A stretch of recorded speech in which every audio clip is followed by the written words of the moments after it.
Some people will tell you to keep your pain to yourself, that your story is just too much, that your oversharing is attention seeking, that healing should be silent, stoic, and dignified.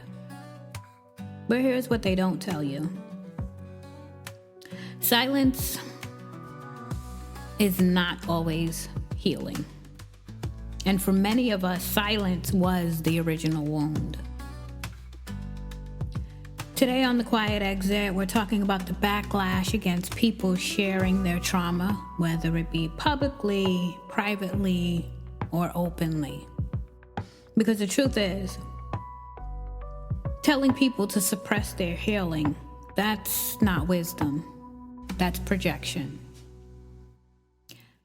I'm your host, LJ, and let's get into this. We've all seen it, especially online. I think it started with Reddit, where people would share anonymous Reddit posts. Either they shared on TikTok, Facebook, Instagram, wherever they could.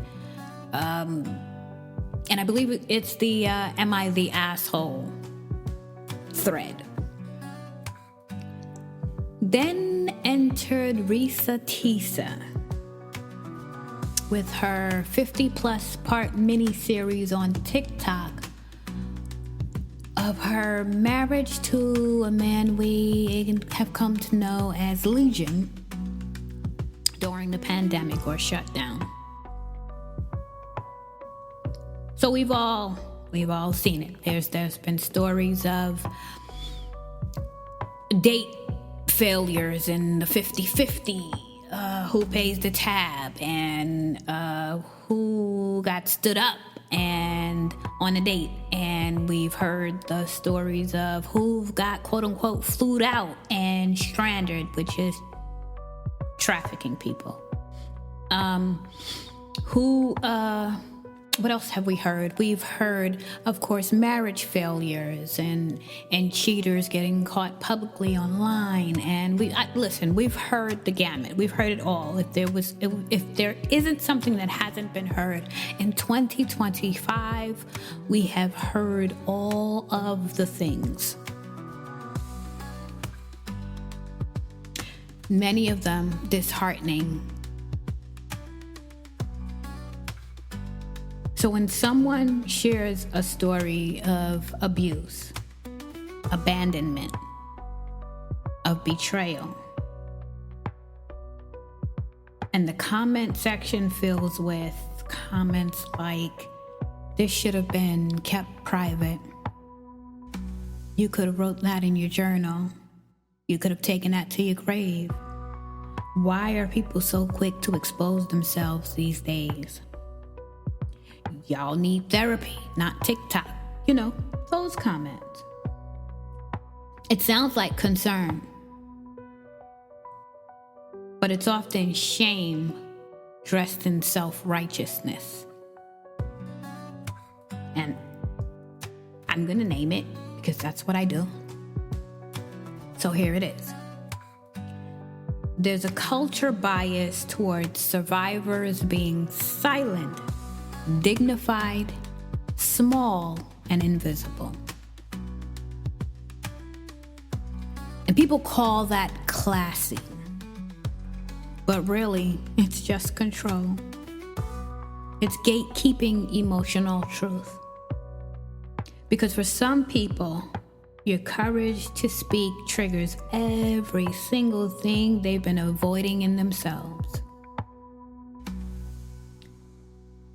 So what the science actually says. Of course, I'm going to unpack that, right? Psychology, neuroscience, and trauma research all agree on this very one thing, and that is expression is healing, suppression is not. Here's what the research shows. Dr. James Pennebaker's studies found that people who write or speak about their trauma experience better physical health, better memory function, and are emotionally regulated. Narrative psychology teaches that telling your story helps organize fragmented pain into meaning. And of course, the author Bessel Kolk, who wrote The Body Keeps Score, reminds us that trauma is stored in the body. If it's never expressed, it's never released. And then we finally have narrative exposure therapy, and we've probably all seen it and didn't know the name for it because it's used globally. It's used globally for survivors of war, genocide, and abuse. Because storytelling reclaims dignity, right? You remember Barbara Walters, and then we have Gail King, I think her name is, where you have the sit down and you begin to narrate and tell your story. That is narrative exposure therapy. The sit downs, the tell us what happened, is NET. So when someone says, stop oversharing, they're not offering science. They're offering personal discomfort. So I'm going to go a little deeper because, of course, I will. Remember Maslow's hierarchy of needs? So right after food, water, and shelter is the need for safety. Trauma, no matter how you measure trauma, shatters safety. When people tell you not to speak about it, they're telling you to stay unsafe, to internalize danger, to protect the world's comfort over your own recovery. I personally think that's what's wrong in society nowadays. But I digress. Story for another day. But what I want to say is your story is not a spectacle, right? It's not exposure in the grander scheme of things. There is absolutely nothing new under the sun, just a new face. But what we're seeing is someone's survival in progress. And let's be so honest, for many of us, silence is what made us sick in the first damn place.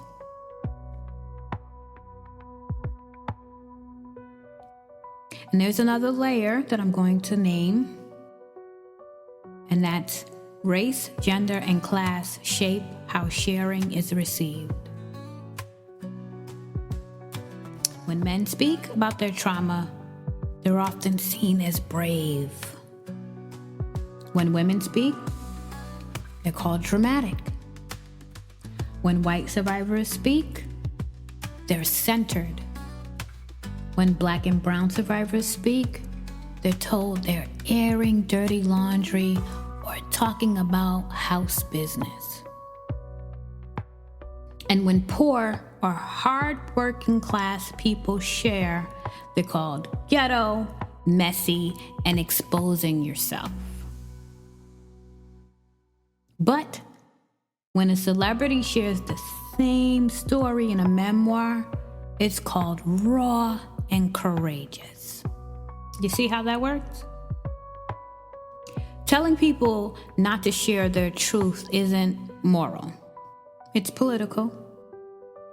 It protects the power structures that benefit from silence in the first damn place. I'll unpack that in a later episode as well. That will be a very good episode, so you might want to stay tuned for that.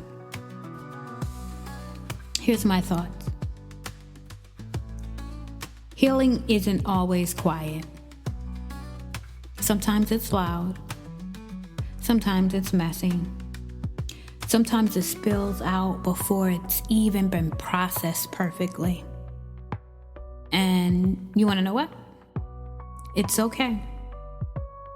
Not everyone has a therapist or access to a therapist. Not everyone has a safe family. Not everyone has private space to cry. So when someone reaches for voice, whether on TikTok, Instagram, Facebook, I don't care, journal, a podcast, it may be the first time they've ever been heard. If that bothers you, ask yourself, is this really about them, or is it about your discomfort with uncontained emotion? Because there's a difference between boundaries and censorship. Yes, people should be mindful of what they share and where. Yes, everyone has a right to privacy.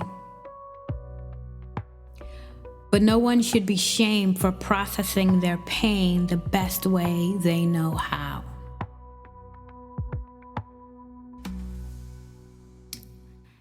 This podcast, this episode, was triggered by something was on my feed, and I clicked the video to listen. I was curious.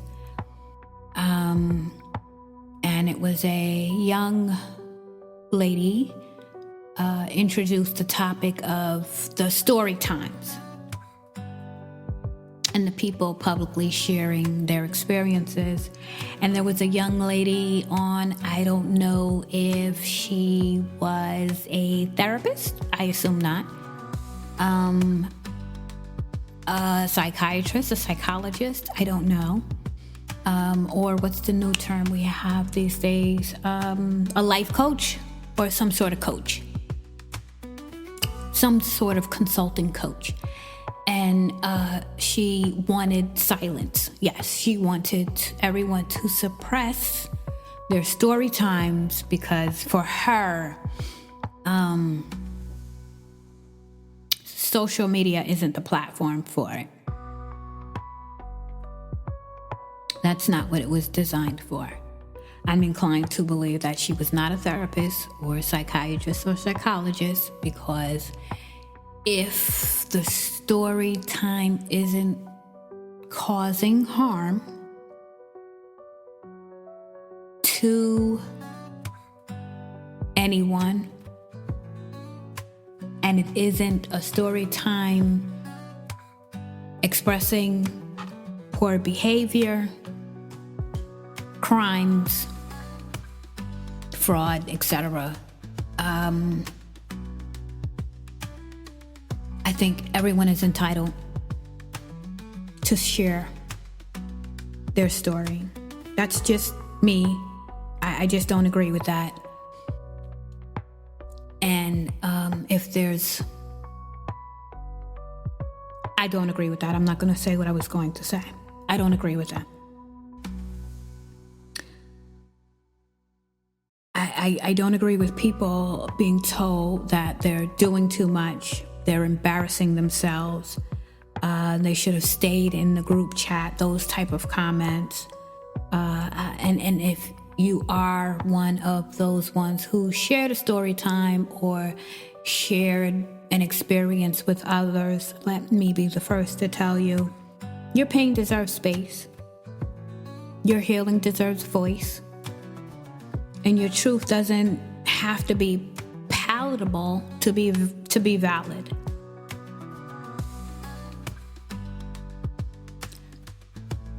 There's space enough for everyone. Today's quiet exit is for the ones who were told to suffer in silence. For the ones whose voice was labeled too much. For the ones still rebuilding safety in their own bodies. If sharing your story has helped you survive, don't let anyone shame you for that.